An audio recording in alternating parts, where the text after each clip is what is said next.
Donald Trump and Pete Hegseth, they want to impose martial law. Do you know where the homeless people are going to go?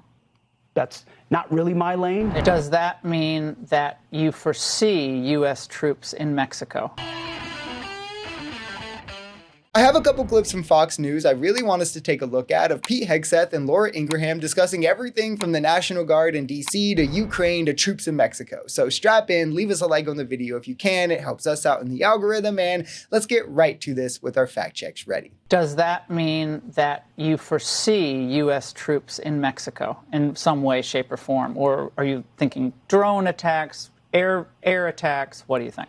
I can't reveal anything, but I'm not tipping my hand that there will be U.S. troops in Mexico. That's not what I'm saying. But are you worried that now the cartels are just moving everything around, that they know that there's a target on their back? They're just like hiding everything, however they do that?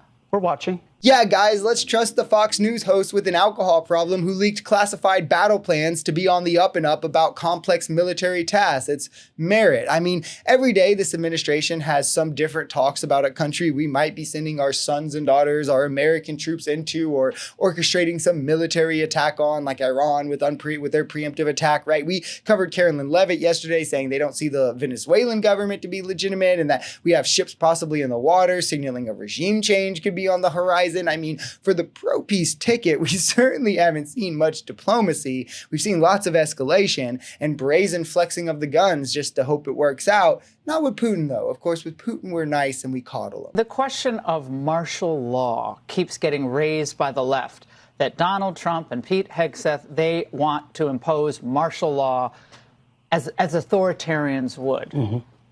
To that, you say? To that, I say, look at Los Angeles. They said the exact same thing. Oh, look, 4,000 troops, California National Guard. Oh, look, the Marines. You can't put in the Marines. What? They were the troops available to ensure that we de-escalated the situation and didn't allow other lawbreakers to say, look, it's wide open. We can do whatever we want in these sanctuary cities.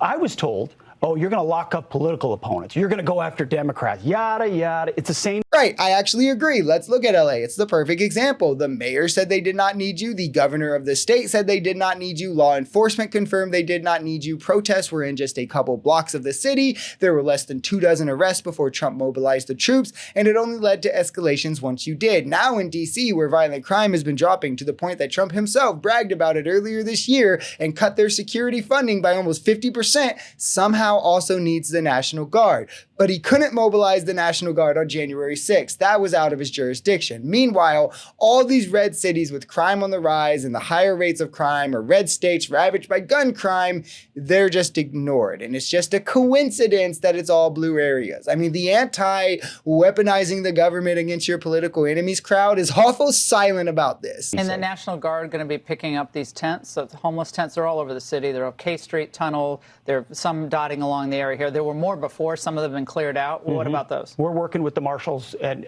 alongside them, alongside Park Police, alongside everybody else. Wherever they need the National Guard to assist, we're happy to be there. Do you know where the homeless people are going to go?